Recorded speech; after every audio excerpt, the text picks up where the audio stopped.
ketegangan di kawasan Timur Tengah kembali meningkat. Meski tidak ada PMI asal Sumsel yang tercatat bekerja di Iran, Israel maupun Amerika. BP3MI Sumsel memastikan siap memfasilitasi dan melakukan evakuasi jika konflik meluas dan mengancam keselamatan PMI asal Sumsel.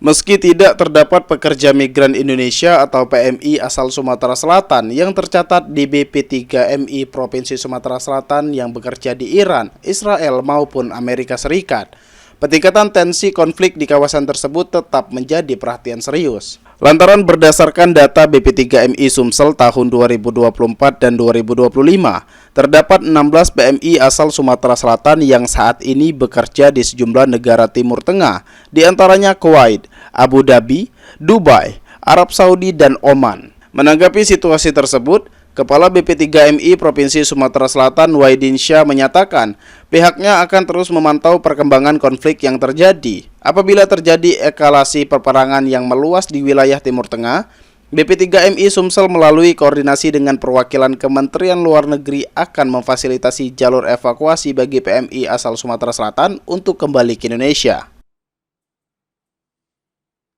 Tentunya kita ada perwakilan di sana, ada Kementerian Luar Negeri, ada perwakilan. Pasti akan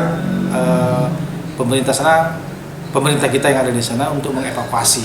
Kalau memang perlu dievakuasi, dilindungin, bisa jadi nanti kalau umpamanya eskalasi atau pertempuran peperangan ini makin meluas yang memang mengancam keselamatan warga negara Indonesia. Tentunya ya di situ pentingnya pemerintah yang di sana untuk mendata pekerja migran. Memang perlu juga dari warga negara Indonesia yang ada di sana melapor agar nanti diambil tindakan oleh tugas-tugas kita yang ada di perwakilan. Selain itu, BP3MI Sumsel juga menghimbau masyarakat Sumatera Selatan yang memiliki keluarga yang bekerja di wilayah terdampak konflik di Timur Tengah agar dapat segera melapor ke BP3MI Sumsel.